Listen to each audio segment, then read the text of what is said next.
Well, hello, creatives, community, and kind folks. Welcome to RPG with DBJ. I am your host, DBJ. Thank you very much for being here. I really appreciate it.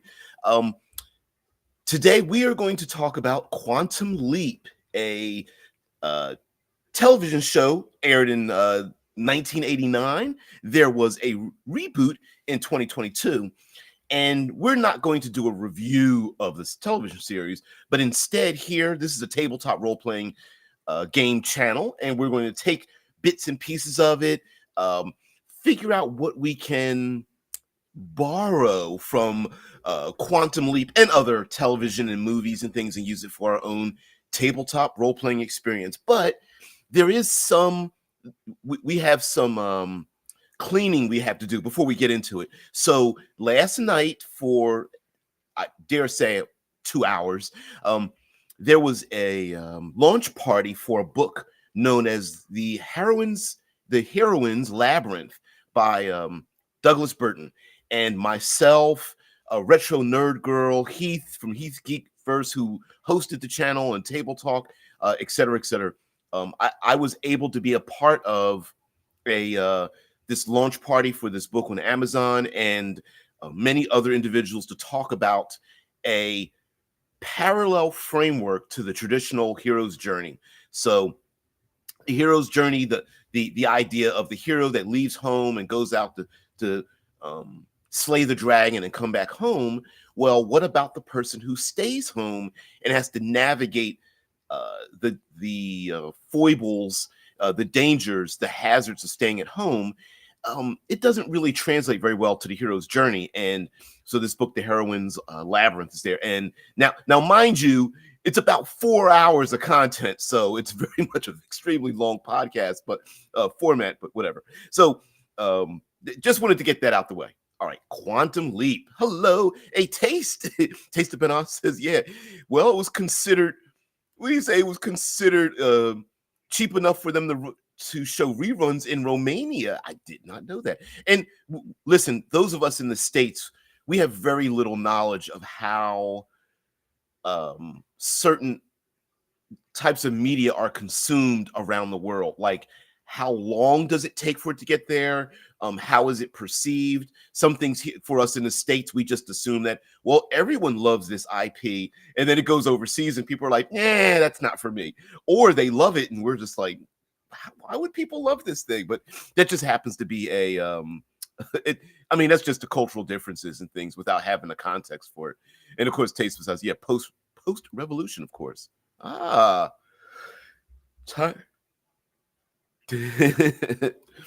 Drew says, I was only in the chat there, but I got at least mentioned in the stream. Yeah, I saw you. I mean, I didn't want to distract everybody, but yeah, Drew was there. Anon was there as well. So yeah, Drew, you weren't the only ones.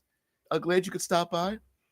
Glad you could stop by. So what is Quantum Leap? So mind you, with the reboot, for the most part, the concept is very similar. But Quantum Leap, 1989 series.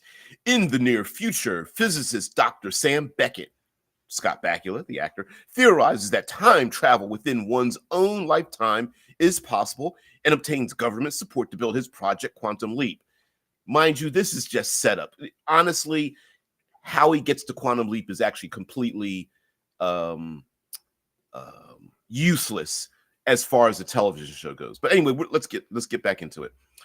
Some years later, having already spent $43 billion, the government threatens to halt funding as no progress has been made. And Sam decides to test the project accelerator by himself to save the project before anyone can stop him. He is thrown back in time and on regaining consciousness finds that while he physically exists in the past, he appears to everyone else as a person into whom he had leapt, and further has partial amnesia related to his own identity. Of course, we have our sidecast here, a hologram of his friend Admiral Al Calavicci, played by Dean Stockwell, appears, visible and audible only to Sam, and helps to explain to Sam that he must correct something that went wrong in the past, aided with the resources of the project supercomputer Ziggy, the self-aware artificial intelligence. parallel hybrid computer with an ego. Despite successfully correcting the past, Sam continues to leap, seemingly guided by an unknown force to another place and time within his own timeline, putting right what once went wrong and um hoping each time that his next leap will be the leap home. Um, and then for the reboot, it was as 30 years have passed since Dr. Sam Beckett vanished into the Quantum Leap Accelerator. The Quantum Leap project has been restarted. For reasons unknown, Dr. Ben Song, the new project's lead physicist, has uploaded new program code to the project systems and used the upgraded accelerator to leap back in time. He becomes lost in the past, just as Beckett did, living the lives of other people and changing history in hopes of getting back to the present. So, while the setup for it, I would relate the setup to Quantum Leap similar to, say, the video game setup series for Assassin's Creed. Yeah, like, this is like amnesia equals plot convenience. It sure is. Listen, like Assassin's Creed, there is a technological background reason for Assassin's Creed to exist. No one cares about the technological part, or very few people, right? It's all about parkouring in different time periods. Quantum Leap, the television show, is very similar to that, meaning like it's not really about the technology. It's about our main character, because of using cost to enable our main character to exist in this world.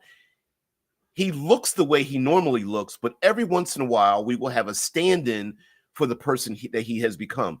Essentially, what they're trying to say is he may leap into the body of a young lady, an old man, different people from racial and cultural backgrounds, people in different economic backgrounds from the lowest to the highest, and that he is supposed to sound and look like this individual to everyone around him. But for cost reasons, they have our actor in the first series, Scott Bakula, and a walk-on character who's probably paid minimally to be a reflection in a mirror or a reflection in a window or something like that, to show that we're trying to remind you guys he is a young lady from the 1940s. Right? Yeah. I love the show too. Shay says, I loved it back when I was 9, when I didn't give a shit about the niceties of suspension of disbelief and all that. Yep. Me too. I mean, I really like the show, and I think the actor had a little bit of a folksy charisma to him, even till today. And that's sometimes our favorite people in media have something about them. And he's pretty good at, I don't want to say pretty good actor, but well enough. Taste Bud Out says, from the 40s, was he? Well, maybe he didn't go back in the 40s, but whatever. Yeah. Shay says, partial amnesia. Holy hell, I never even realized that. And I thought I saw every episode. I think the partial amnesia is them rationalizing how it is that he's not relating to himself, but relating to the lives of the people he's with. So they can make they can explain away why he's not using or referencing or being confused about not having some kind of technological thing he would have today, but he is comfortable being in different time periods. Many of us would go, where's my cell phone? If we're running around in the 1970s or something like that. Yeah, Shay says, right, I understood the technological part was completely absurd, but at 9, I was still able to ignore that. Yep, me too. I loved it. Yeah. Drew says, that guy always gets involved in temporal shenanigans. I mean, as a captain of the Enterprise, there was also the time travel thing. Yeah, maybe you make a good point. Okay, so, but really what the show was about is we have a single main character and Ziggy, the AI computer, and of course, holographic sidekick, who we have an excuse for a character to get involved in drama, because technically it was a drama show. Sure, we had the time travel elements to it, but we basically had a character who could portray any nearly any age and race and tell different dramatic stories with the same character, the same actor portraying that person and fixing something that is broken. And our AI would say something like, we must get these two back together and they broke up in their relationship. We must and it was a little bit of, it was a bit sappy, right? There weren't dangerous things. There was no run and gun. There was no sabotage. It was very much like, this person doesn't have a good relationship with their father. Bring them back together again. This person isn't confident and they must make a speech that is very important for the future. Teach them about their confidence, something like that. And maybe there were a few episodes of possibly someone being lost in the woods and you have to find them, or a rare discovery is overlooked and you need to help them find our main character, Dr. I forgot his name already, Sam Beckett. Sam Beckett has to, I can't help them discover this thing. I have to encourage them to find it in history. And it was very much a drama show. But the great thing about this, what I think we can take from Quantum Leap and maybe if we make it a little more hard science fiction in tabletop gaming, is the great idea of a player character being different people, even if they have the same capabilities, to say, hey, one game I'm going to play someone from, I'm going to play a 48-year-old male from India, and then the next game you're like, well, I'm going to play a 22-year-old Norwegian woman, straight out of college or something. And Drew says they did the JFK assassination. Did they? I don't remember that. Each episode has blended together in my mind. No, for some reason I just can't separate them. This also reminds me of Sliders, which maybe we could do a separate episode of Sliders. But again, the lost in time thing was just an excuse to put a tension timer on our main character solving an issue. So it's like, listen, you don't have 15 years to get these two back together. You've got literally, our narrator, our sidekick is like, you've got 37 minutes to make sure that they get together. Let's have a cookout for them or something like that. I don't remember. Tay says, remember the wrestling one with the pretend Russian wrestlers? I don't remember that one. Like I said, and there were some pretty fun ones and ridiculous ones, but wow. But Shai says, but you must have been 18 and hence old enough to give enough about realism and all that. I was, because I'm 53, so my age bracket might have been one where I'm like, yeah, but yeah, I didn't realize they did the JFK one. Shai says, I like Sliders too, especially the one where the Soviets won and the one where the men were used for breeding to preserve the human race. Yeah, Sliders was fun. Sliders, we'll do a different one on that, because again, if we talk about science fiction, some people very, very much prefer a more harder edge to the science fiction tabletop role playing, and time travel and quantum things sometimes don't fit in. But yeah, Sliders was a great show too. Very procedural, meaning like each episode tended to not have too much of a link to the next episode. You could watch them out of order. Quantum Leap did have a little bit of a through line. They tried to weave a little bit of a through line, but essentially it was an AI, our main character, Dr. Beckett, and his holographic friend. And hilarity ensues as they get involved in the lives of these people and they have to fix a thing. And it was a little bit sappy too, because the sappy part of it was each episode tended to end with a Hallmark, everyone hugs at the end and they're smiling with the, waving at each other as the sun goes down, kind of thing. It was pretty. Sometimes the episodes were a little bit sappy.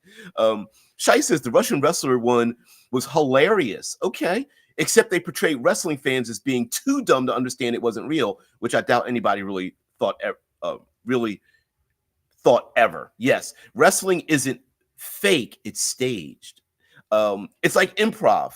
It's improv drama, or dare I say, testosterone fueled soap opera. Yeah, very much like that. Yeah, Shitlord says, yeah, true. For a lot of people, WWF was their gateway to role playing. Yeah, they knew it wasn't real. Exactly. Yeah, some people were like, oh, wrestling's fake. No, it's not. It technically, yes, but it doesn't mean it's not real. It's actually staged. It's a stage performance, improv stage performance, just like anything else. As a matter of fact, you can tell it's improv stage because there have been some pretty horrendous injuries and some mistakes that they have to play through, act through, improv through. And so, yeah, I don't, not in the WW and its various iterations thereof any longer, but I had a period of time, my younger teenage years and such. Yeah, it's been a while, buddy. Yeah, and it was hard. And also, we have the changing of the guard, and when you start to have a very heavy change of the guard, sometimes we'll fall off and then come back in, things like that. Yeah, they sure do. They sure do the stunts, no doubt about that. Yeah, because when people say it's fake, I'm like, no, they're literally jumping off of top ropes. They're literally doing backflips and literally landing on. Back in my heyday, it was like, cage fighting and landing on thumbtacks and getting slammed in the head. What was it? the concerto, getting slammed with folding metal chairs and things. Those things were real, and people really got hurt doing them. There was also the I was slightly past the razor blade cutting of the forehead, and that kind of thing to show the blood and whatnot. But it was that was real. Those activities were very real. For television, they had to like calm that down. But yeah, there were some wrestlers that had big, thick, callus-sized foreheads because of the way it was easy to bleed on the forehead by using like a small razor blade to cut the forehead. Crazy. Shitlord says it is easy to hit people with those folding chairs without hurting them. Yep, it's falling and landing on those posts that'll f you up. Yeah, those in the falling in the middle of the tables. Yeah. Holy shit. Yeah. Caligula's is like razor blade cutting of the forehead. Oh, look it up. Look it up. In wrestling, that was one of a number of things wrestlers could do to engender the crowd, to play the baby while they're getting while they're jobbing for the main the hero, or to come back from a defeat or something like that. I forget what it's called. The face jobber. I can't remember all the terminology. Thank you guys for distracting me. Okay, wrestling part. Quantum Leap. What I think is really cool about Quantum Leap is, and to embrace this in science fiction, especially if I'm wearing my Altered Carbon t-shirt, to say that if we have like mind editing and neurological transfer technology or something, a player could, whether it's by a heist or to escape from the authorities or to tell some other kind of story, maybe someone is a spy or an assassin, that a player character could technologically within your game world to shift bodies and to say, hey, listen, I'm going to beam my brain from Mars to a moon orbiting Saturn. I can't physically get there, but I can get there faster by, beaming my brain at the speed of light and then download myself into another body. And if that is possible, that'd be awesome. Yeah. Shiza, yeah, well, it wasn't until I started watching Wood. Yeah, Andrew Wood. Yep. Shiza, yeah, babyface heel. Thank you. Is the babyface the heel jobber? Jabroni. Heat. Yeah, taking heat. Yeah. Yep. Absolutely. You got to play the jobber and the heel and stuff like that. I wonder that now there are tabletop role-playing games based around wrestling. Uh, Probably those would be like game rules or something like that. Yeah, Shai says, all terminology I learned from Andrew Wood. Okay. But apparently, this wrestling lingo was known to everybody who watched it back in the day. Hence, they knew it was staged. Yeah. Yeah. It's the same. It's the equivalent of those who were really into soap operas, daytime and nighttime soap operas. The people that watched them loved them, but they knew that the drama would keep going and going. It would never get resolved, right? That was always the thing. And when you're in the know, you know it, despite the fact that people on the outside are like, how could you like such a thing? Because it's it's dumb fun. And I for me, Quantum Leap was basically dumb fun as well. In terms of, oh, who is our main actor going to be this time, kind of deal.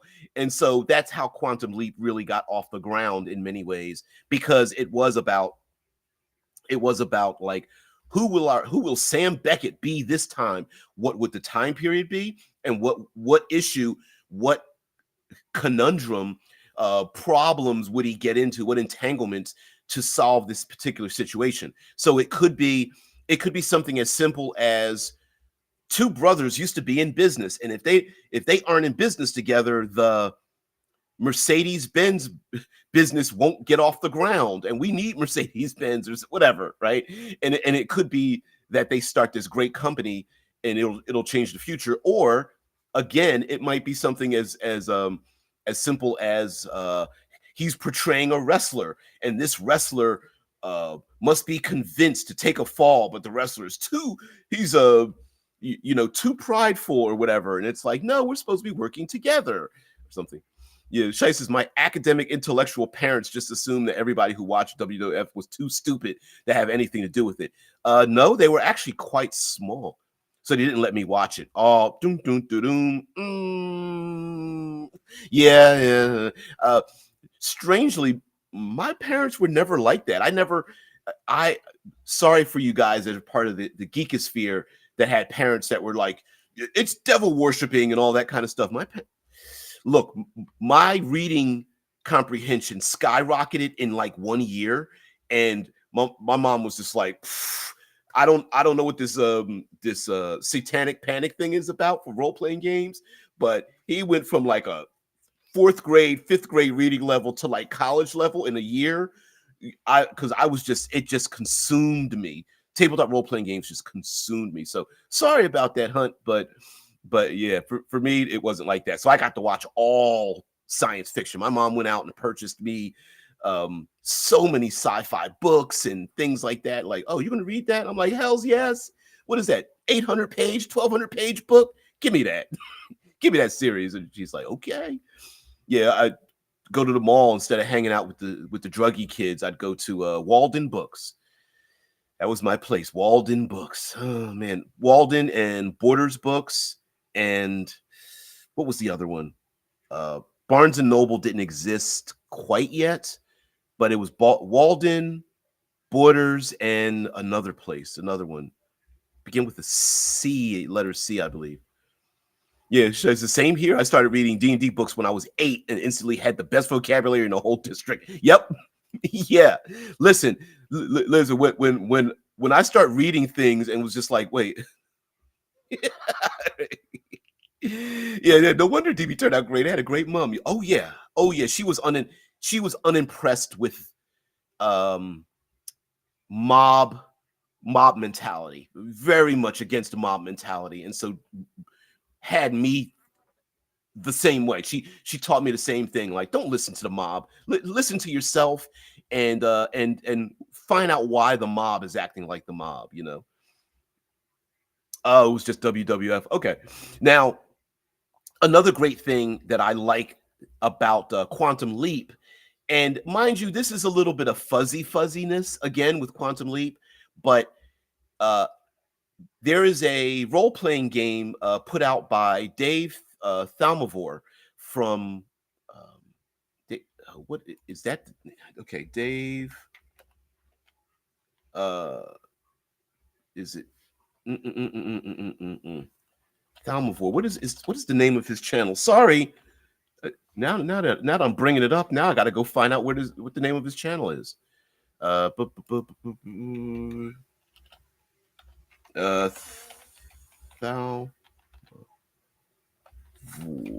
there it is.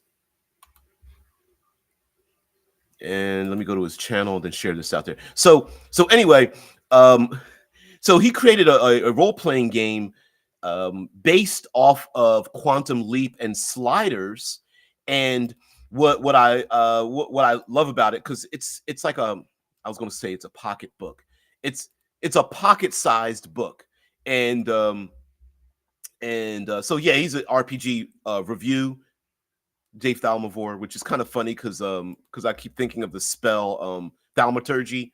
But yeah, he created his own role playing game, and so it's kind of cool. It does a number of reviews. All he does is review role playing games, and a lot of indie ones. Here it is, Flux Fall Horizon is the name of the game. It's more closely related to Sliders than it is Quantum Leap, but he has an element in it. I bring it up because he has a particular element in it called the put right. And in order to solve the situation, you have to put right a situation. And that's the fuzziness. Takes it out says wrestling was okay though because it portrayed Americans as stupid.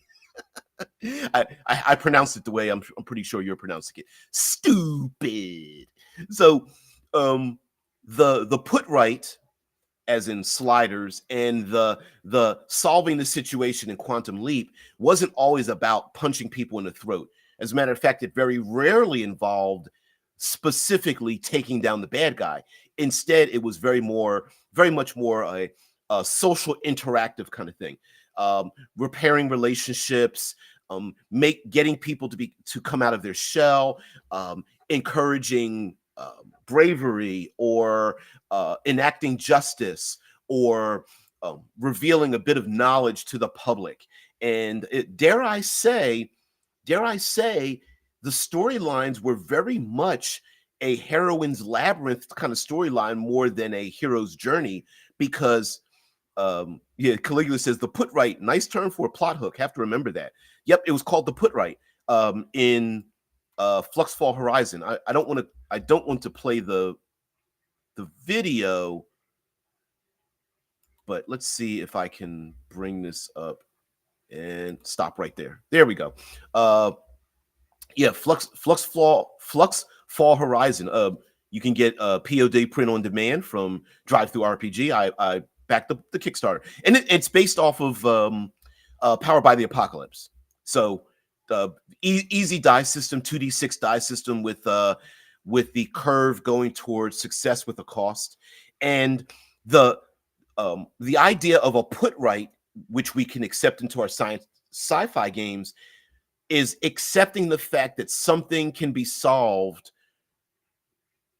where the reasoning isn't scientifically based. So an example may be that it's not about programming a computer or taking down an alien invasion or stopping a rogue AI from taking over a city, or a nanovirus spreading throughout. Maybe it's about ensuring that a brilliant scientist is able to work unobstructed to solve a situation.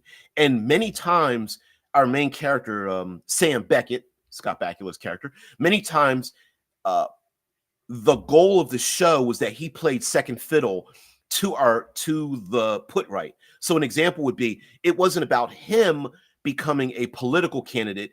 It was about encouraging someone who's reluctant to be a political candidate to step up and lead their community. It wasn't about him taking down the top athlete. It was encouraging someone who feels that they're second best, someone else, and say, listen, you can be successful if you only just try just a little bit harder, and ignore the naysayers. And he encourages this behavior. So it is also a very good way to encourage the style of gaming where the players aren't necessarily, the players are the main focus, but within the setting, they are actually subordinate to the main character. Basically, player characters playing kingmakers, not kings. Drew says, if you want to play that as fantasy, then you always can go with Everway. Everway, another excellent game that just boy, is it out of time. And even with the re-release, the 25th anniversary, the I guess silver anniversary of Everway. Everway is very much like that too. There's another game that I've kickstarted that's based on. It has no dice mechanic. It's going to be based on tarot cards. Characters are built and designed, and games are built off of using tarot cards. And I can't wait to get the game. I don't talk about my Kickstarter, the ones that I've kickstarted, but I've been very, very happy with all the Kickstarters I've ever gotten. Other than delays, never been disappointed. But for me, delays aren't a big deal. I'm just like, I'm okay with delayed satisfaction. Some people just aren't. Quantum Leap was clearly a thing where you could tell your parents, yeah, it's a good role model for kids. Exactly. Right. Yeah. I mean, our main character, Dr. Sam Beckett, while he's concerned about getting home, that's usually the first 5 and the last 5 minutes of the show. The rest of the time, he's like, I've got to put this situation right because I need to be a stand-up guy. And of course, we do have the proverbial holographic sidekick that's like, you have to get back home. And he's like, yeah, but I need to solve this situation. Isn't it great I'm solving the situation? It was very family friendly. Absolutely. Now, for us in science fiction, could we go like hard as a mofo? Could we go ham on this and like make it absolutely bloody and disgusting with like our literal player characters sacrificing their bodies and a whole lot of body horror, only to have our players download their brains into yet another body to do the same thing all over again? Oh, hells yes. And so even if you take away the quantum leaping part of it, there is a hard sci-fi movie based on this called Source Code. I'm going to call up Source Code and get some pics here. Source Code film 2011. And let me put images instead here. Now, in the movie Source Code, there is a very similar government project about time travel and quantum mechanics and things of that nature. And in the movie Source Code, we have our main character who has to solve a terrorist act. I believe there's a bomb on a train. And our main character, played by Jake Gyllenhaal, part of the project goes into the bodies of various individuals on the train to try to uncover which of these persons is either responsible for the terrorist act or has seen evidence of who it is that's responsible for the terrorist act. And so as he is doing this, you come to find out that all of the divergent timelines are real. Every time the train, the terrorist gets away with the bombing, the people on the train are real in their own timeline. And so he does have a handler, a woman that's a military lady who's trying to hide this from our main character. Spoiler alert for a movie that you probably haven't seen, explaining it, trying to hide from him that they know that through time travel and the mechanics of how the movie is, that they can go back and stop this terrorist act. But in order to do it, you're going to have to live through the deaths of other people that you haven't been able to solve. And so he's like, we can't play with these other people's lives, but that's exactly what this computer system is doing. The source code is basically time travel, and they're using his brain pattern to allow him to go time traveling. So it's a more of an action, serious look at the source code of time travel and life and people's capabilities, because spoiler, at the end of it, you find out that our main character, Jake Gyllenhaal, it's only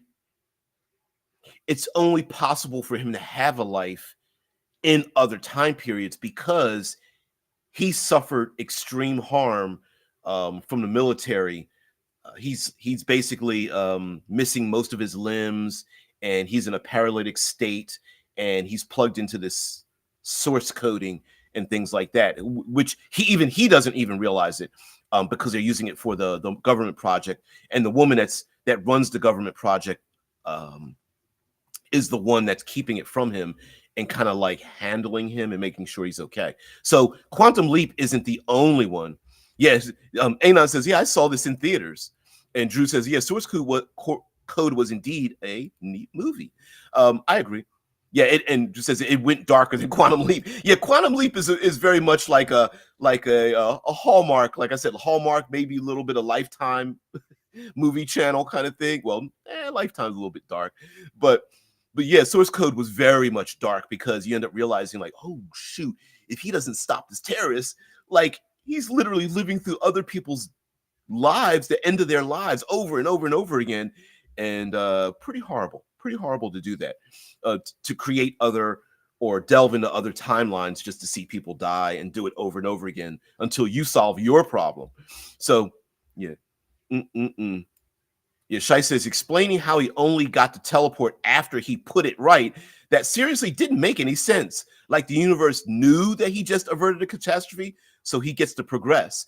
Right, and I think part of it too was a little bit of we were supposed to understand that time would unravel if he didn't put right the the situation. Now they never explained why the situation wasn't put right in the first place, you know, and you have to fix their relationship, you know. So yeah, it was kind of like okay, this is a great way for us to have one main actor portray different people in different lives, and I think using that for science fiction is pretty good. Also we can retroactively do this a la Total Recall by having player characters be time would unravel. What the yes. What did it say? It says, despite successfully correcting the past, Sam continues to leap, seemingly guided by an unknown force, to another place and time within his own timeline, putting right what was one. Excuse me. This says a quote: "Putting right what once went wrong, and hoping each time that his next leap will be the leap home." Yeah, putting right what once went wrong and hoping each time that his next leap will be the leap home. So it was a perfect excuse to like, is the show ending? Well, guess what? He gets to leap home. Is the show getting another season? Guess what? He doesn't leap home. That was it. Let's see. Sam has 6 doctoral degrees, a black belt in Kung Fu, a photographic memory, and near virtuistic musical talent, allowing him to easily slip into the shoes of many different people. The bookish and naive Sam is a sharp contrast to his best friend Al, a womanizing, cigar-smoking, 5-time divorcee who grew up in an orphanage, was active in the civil rights movement, and was a prisoner of war in Vietnam. Sam and Al are the only characters to appear in every episode. The supporting characters of each episode are the friends, family, acquaintances of the person Sam has leapt into. With a few exceptions, such as a 2-part or sequel episodes, these characters only appear once, though several actors have played multiple characters. Occasionally, Sam will also run into real-life historical figures such as Buddy Holly, Michael Jackson, Donald Trump, Marilyn Monroe, Ruth Westheimer, the last of whom played herself. So, and there were some other side characters, like there were other members of the Quantum Leap team and things of that nature. So, yeah. Very fun, uh, very fun show. Very, it was a little swarmy. Let's see, there were 5 seasons, 9 episodes in the first season, and then 22 episodes for the next 4 seasons, 2 through 5. And it aired from June 2004 till November. Let's see. That's 5 seasons. Oh, I see. Some of these are overlaps. So 2004 to 2006, they had DVD releases, and they released them. They didn't quite release them back to back. It was like year to year. 89 to 93. Wow, got some DGA awards, Golden Globe awards, Primetime Emmy awards for outstanding cinematography for the most part. Wow. Wow. Okay. I did not know that. Oh, I did not know that. Wow. Nonfiction. I'm looking for references to other things, movies and television and things like that. Pop culture. We got Avengers Endgame. We have Source Code. Yep, from directed by Duncan Jones. I didn't realize that. Star Trek Enterprise um, and NCIS New Orleans. And we also have The Gang Turns Black of the series It's Always Sunny in Philadelphia. Features numerous Quantum Leap references. Cool. Cool. Now, sounds like this really was for kids, little ones. I would dare say it was for families. Back in the day when there were very few choices for watching things, lots of television shows were written for families so that basically it was so the entire family could watch it. So little kids could watch it, and parents wouldn't be offended that they saw something, but it just had enough maturity for adults to go, yeah, okay, this is nice. It is very difficult to write for families now. Almost very few television shows are written for families anymore. Yeah, Drew says, I was a kid when I watched that, but like I said, there have been quite mature themes in it. Yep. Absolutely. And because of the put right, I feel like in our tabletop science fiction games, too often we devolve into throat punching, blaster rifles, run and gun, and that kind of thing, because that takes up the majority of science fiction, whether it's playing in like Star Wars or playing in cyberpunk or something like that. But if we want to get a little bit more, flow more into the sociological parts of it, we have a lot more social interactions, a lot more exploration, like say in Star Trek. The quantum leaping part of it was all social interaction. And so adding some of that into our sci-fi games where, listen, you're not going to be able to solve this problem by nuking it from orbit. You're going to have to interact with people and getting people together. And Star Trek episodes did this plenty of times where, yes, our Star Trek starship could send down, photon torpedoes or laser blast things, but it wouldn't solve the problem. It would just be big thing go boom. And therefore, on a more practical level, things like being a diplomatic envoy or being a protective force so two entities could come together, or rescue missions, or exploring distant spaces using the quantum leap method. Maybe the player characters are very much like Avatar, the blue aliens, the Na'vi, where they have to go into the bodies of other people to navigate socially into a place. Maybe the alien race they want to communicate with doesn't know that the players are in orbit and they have to pretend to be some of the aliens. Maybe they need to delve into an aquatic world and the players have to go into the bodies of aquatically adapted individuals, or the players need to unravel a stalemate, or individuals are about to go to war with each other and this war could devastate the entire planet. The players may need to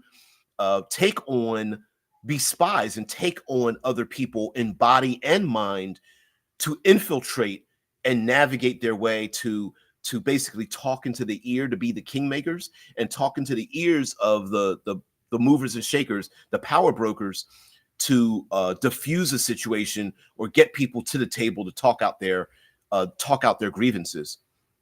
Yeah. Photographic memory with partial amnesia. Yeah. Alex Clark. I'm not sure about what that means. Yeah, Drew says, like I said, there was the JFK assassination stuff, or plenty of exploration into civil rights movement.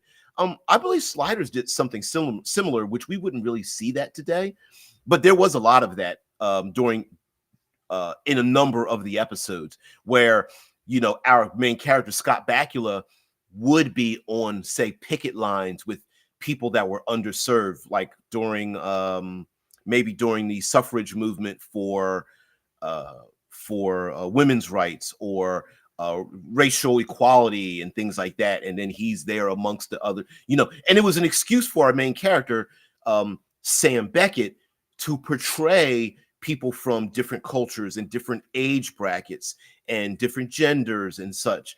Of course, he's the main actor, and it was a sci-fi excuse to have him be a stand-in. So yeah, just to be clear, never ever do the time travel a big tenet of City and Star, right? Correct. It may happen once, and that's only going to happen in your game. It's not a part of Obsidian Star, so no, no. But it could happen in your game, sure. Why not? Why the hell not? Maybe it's a thing that only happens once. And if it was me, I would do it more Tenet style than true time travel, something like that. Yeah, now that you mention it, wasn't Sliders a straight off ripoff of Quantum Leap, except it had a party of characters? Not exactly. If I'm not mistaken, Sliders. Uh, wow, I typed in Sliders, and the first thing, because I'm in Columbus, Ohio, the first thing that came up were burgers. But here we go, Sliders TV show. So Sliders was more a party of people, but when they were deposited in different time periods, they were themselves. They didn't take on the roles of other people. They were still themselves in another place. Like they would, like you guys saying, like there was a Sliders where the men were held aside because they had to use them for breeding material. There was one where lawyers were gunmen. It was like lawyers, but it was like the OK Corral, where lawyers were gunning each other down, and whichever lawyer lived, that's what the new law would be. You would err in their favor and stuff. There was a whole bunch of them. Maybe we need to do a alternate reality Sliders, like rundown of different fun. Let's see. Let's try to look this. Let's see if we have a Sliders TV show. I know there's Wikipedia. I'm going to go there first, but I wonder if there's a breakdown of a one-line synopsis of every episode to let you know which. Okay, that's a breakdown of each season.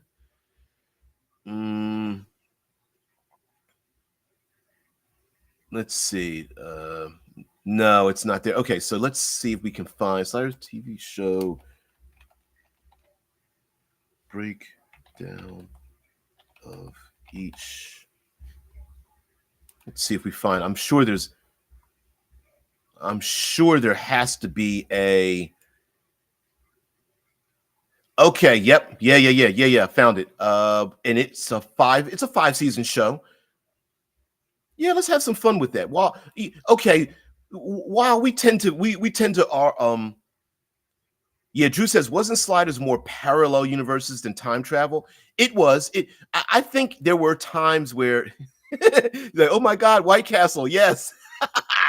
Yeah, the home of the White Castle. Best tasting. Listen, White Castle Sliders, best tasting laxatives you'll ever eat. Oh yeah. Yeah. Sliders. Smells like the first time, second time around. Yeah. Shit looks like good. No lame shit. Cool. Okay, it can happen once at the end of the universe. Yep. Yes. For those who don't know, Obsidian Star there's a meta in it known as data cores, and the data cores are the data that was beamed from the signal at the outer edge of the Oort cloud, and those data cores were trashed because they were overloaded. But now, as scavengers have found them, it's actually processed data that we just have to analyze, and that data allows the true use of theoretical science. And so it's also a great way to have a scavenger hunt, and to give some of our NPCs maybe a slight edge over the player characters, and it is intended that each one is unique. So one might involve like chaos theory, another one might involve tachyon disruption, another one may involve like dark energy, things like that. So yep. It's an excuse to make real theoretical science. Soviet America with red dollars was pretty sweet too. Yeah. I mean, I'm sure there's plenty of those, plenty of episodes out there like Slider. I mean, with sliders. So it was a gang of people. They were themselves, and they would slide to parallel universes where something changed, time diverted from a period of time in the past to make the present day different than their known present day. Ooh. Yeah, Shai says, I just mean the overall premise with the put right before you can progress. Yeah. If I'm not mistaken, in Sliders, the TV show, what they had was some kind of timer, and they had to, air quotes, survive in that time period before the timer would make them slide again. And they were hoping that at some point they would slide into their correct timeline. So if I'm not mistaken. So since we're talking about sliders, fine. You're going to make me do it. Do. Sliders TV show. Yes, Google. Thank you very much for helping me there, but that's not what I wanted.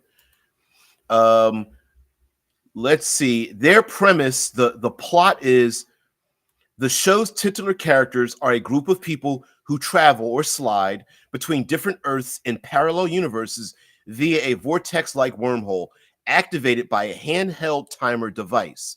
While the slide technology was intended to return them to their home universe, their premature use of the timer to escape a dangerous situation has caused the timer to lose track of the coordinates for their home universe.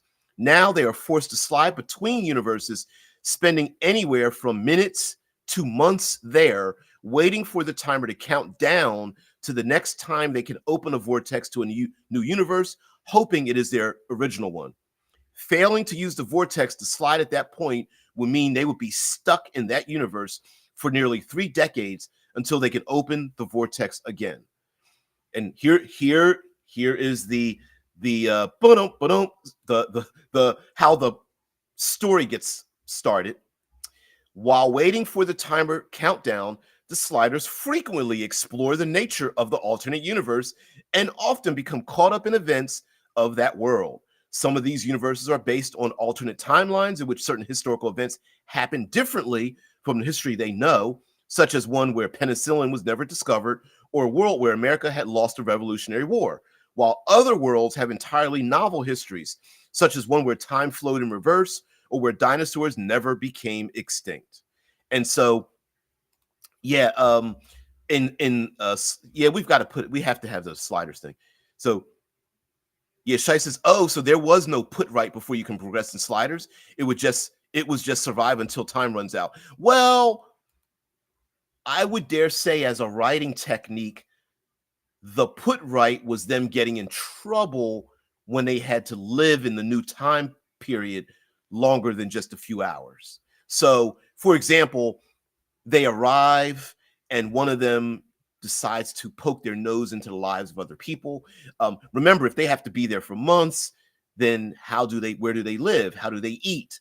They have to wear clothing and find housing and things like that. So it was a way for them to get caught up in the lives of the people there. And I'm sure with a party of characters, at least one of them was causing trouble for the rest of them. One of them would get arrested. One of them would get captured. One of them would slip and maybe fall in love with someone in this timeline. So one of them might notice something from their own past in this new timeline. One of them might be a scientist and wants to talk with other scientists and get caught up in something. So there was and of course they always misunderstood some feature of their new parallel universe. So they would make some kind of foible or social mistake and get caught up in the lives of I didn't realize they didn't have penicillin. I didn't realize that, um, you know, the United States became a draconian government and blah, blah, blah. And they're just, I'm sure you guys are like, isn't that today? But whatever. Tay says, I'm going to go out and buy a sausage from a street grill guy and give him an American greenback and see if he inducts me into a revolutionary group. Well, good for you. Please wear a distressed classic rock t-shirt because that really helps. And a bandana wrapped around your forearm. You're going to need that.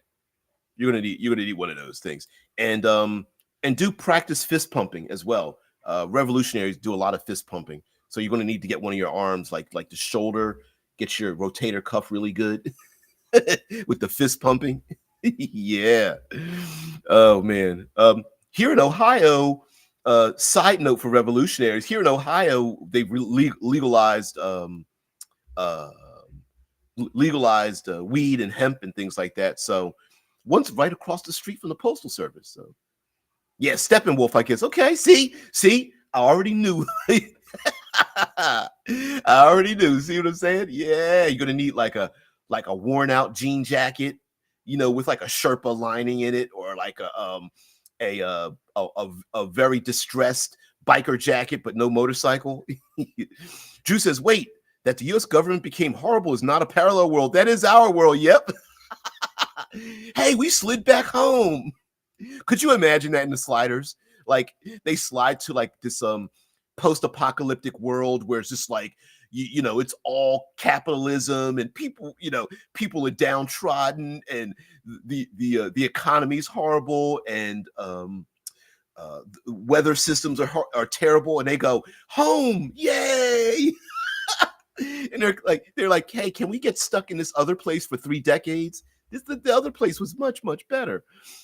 If I'm not mistaken, I don't believe the Sliders ever returned back to their own home. If I'm not mistaken.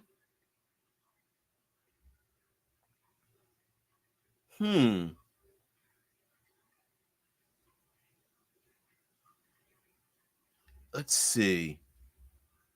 Is that a normal thing? I just realized, I read here, it says, Fox changed the intended order of the episodes, beginning with episodes they thought would draw in audiences. This often causes confusion and sometimes chronological errors in continuity with respect to the story arc. Fox was known for doing that. Television broadcast was known for putting shows out of order from how they were intended to be viewed. Firefly was known notoriously as a cult favorite for being filmed out of order. Season 2, Fox again broadcast the episodes of Sliders out of their intended order, this time even changing the finale. The intended order of the episodes is shown by the production codes. How about season 3?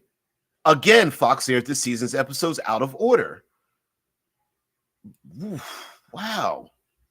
Okay, season 4. Come on. Nope. Okay, in order. Season 5, did they do that? No, they did it in order. Okay. Wow. I guess maybe they thought, well, we screwed it up the first time and it worked, so no reason to learn from a mistake.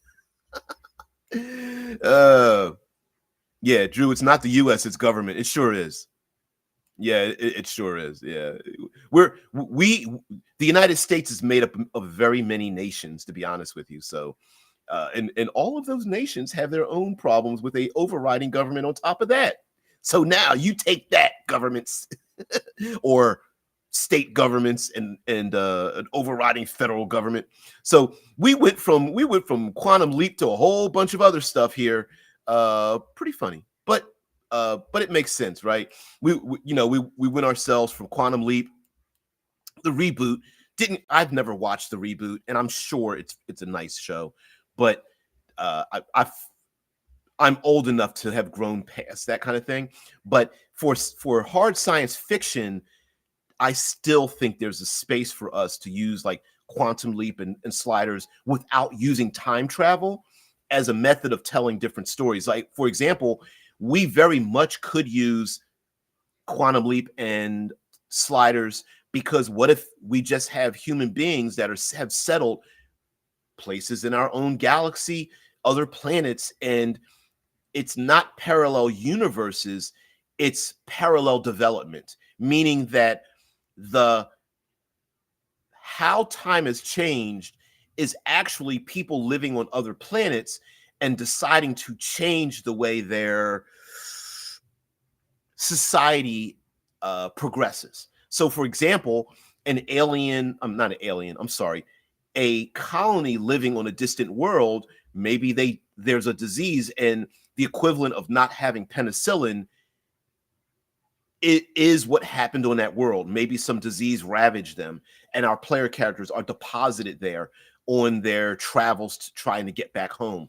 And then maybe another one, there's another one where there are civil rights going on in this new colony that have been solved from an old colony, and the players know the difference, but where they arrive, they have no interactions with people from the outside, and so there could be some kind of dichotomy between the haves and have-nots, the people at the top and the people on the bottom, and what is separating them and navigating that. Because in Sliders, they never really solve what changed in history. What they have to do is survive what happened.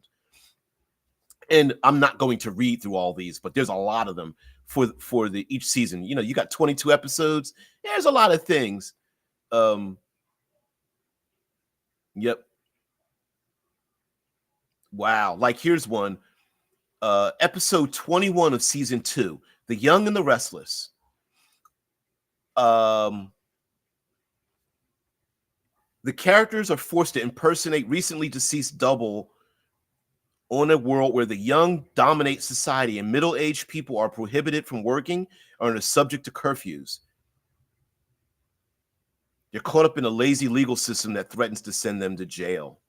Oh, because two members, Rembrandt and the professor, are older, and in this timeline where older people are prohibited from working and subject to curfew and maybe easy to jail, and young people dominate society. And I could very much see that in a humanistic populated world. Maybe the spiral arm of thousands of planets are populated, and instead of time traveling, the players are planet hopping and they're going from place to place. Maybe they're actually tasked to reestablish connections somehow with lost colonies of humanity, and they are envoys or agents or explorers maybe reconnecting with humanity. And this would be a great way to steal do an homage, let's be nice, to do an homage to Sliders and incorporate that in like Traveler or Star Trek or something like that. Yeah. So yeah. So yeah. Anyway, Shitlord says, yeah, all these 68ers who think we would be better off without the US seem to think that some boring EU country would be better at running the world. Picture Belgium in that role. Facebook spot. Yeah. Not having to work and stay at home doesn't sound bad to me. I think they're implying that not able to work and staying at home is equivalent to being arrested and detained in jail. I don't think they were implying that you that you got to put your feet up, wear tidy whities, and watch Netflix eating Cheetos. That seemed rather specific. I think I'm telling on myself. Anyway, guys, thank you very much for being part of the show. I get sidetracked quite a bit, but there's a lot of science fiction out there. We're going to get back into traditional tabletop role-playing concepts for science fiction, meaning yes, we're going to talk about and oh damn, I wrote my list down. Oh, the list isn't in front of me, but there's some other television shows we'll talk about. But we'll get back to some of the traditional tabletop tropes, like using starship engines as a storytelling trope. How do we handle technology and not using technology in sci-fi to get people to run science fiction games, but they're a little scared on how to do it? Talking about aliens. Are they just humans with pasties on their nose and ears? Or do we want even more difficult aliens? Even things of why don't we just nuke things from orbit, and why we don't do them in media and in storytelling, and why there are good reasons to keep players from nuking things from orbit. So yeah, we'll get into more traditional things, even some things we've talked about for fantasy that translate extremely well to science fiction, like, hey, everyone can't show up to the game. Can we still run a game? The answer, of course, to that is yes, and we'll talk about how to do that. Lady Hawk, anybody? That was for fantasy, but anyway, there are reasons. There are really cool reasons. Also, we'll talk about what's another one? NPCs. NPCs. We're not limited to NPCs being humanoids like our player characters. We have a great range of having plenty of excellent NPCs to pull from. I understand you're thinking of aliens, but there's even more than that. To have minor characters in the background that aren't human at all, barely human, even if we start to think about it, and really work for science fiction, as well as character advancement. How do we handle character advancement when in science fiction, many times there's usually like a credit system of buying and trading things. Players can steal technologies. So how do you control the power levels and things like that? So yeah. Yeah, home office is indeed kind of like jail where you can interact with DBJ for 1 1/8 hours a day. Yeah. Yeah, waking up at 11 is a bitch, though. It's so bad. But we are limited to everybody we meet in Meat Space being NPCs. Yes, we are all NPCs in everybody else's life.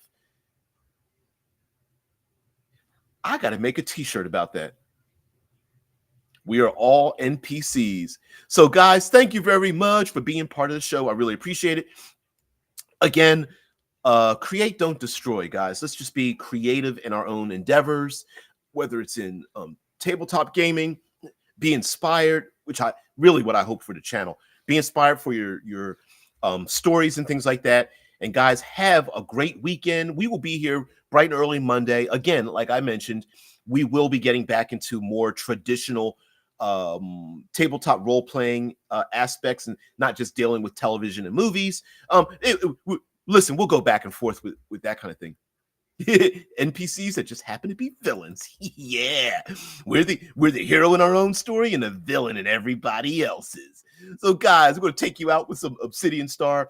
Thank you very much. By the way, if you've come this far, please like, share, subscribe, do the do. Just be part of the conversation if you can. And also, please check out Doug Burton's book, The Heroine's Labyrinth, on Amazon. Matter of fact, I'll take us out on that. And there we go. Share this tab. The Heroine's Labyrinth is and matter of fact, I'll even do this part of it. Well, maybe not. Let's roll this down just a little bit. Here we go. The Heroine's Labyrinth, Archetypal Designs in Heroine-Led Fiction by Douglas A. Burton. Mind you, this is not reserved for just female storytelling. I believe it runs parallel to the hero's journey or the Hero of 1,000 Faces. And I truly believe this is going to transform.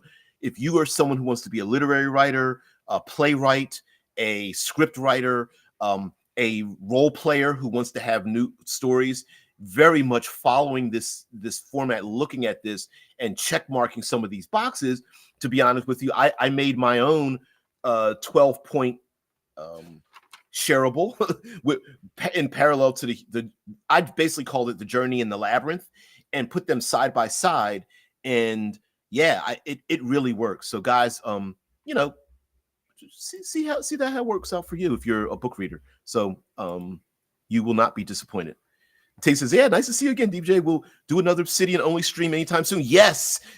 I also want to do that where it's going to only be Obsidian Star. So yes, we will do those. And I have to update the document. I've been writing a ton of notes. I tend to write one place by hand and then type those things in later. I don't work strictly by computer. I'm old school. So sorry. Laters. See you, Anon. Yep. Sci-Fi Friday is good enough. No, it's going to be all sci-fi, but we will do Obsidian specific streams as well, and keep you guys updated. So, guys, thank you very much. Have a great one. Have a great weekend. We are out.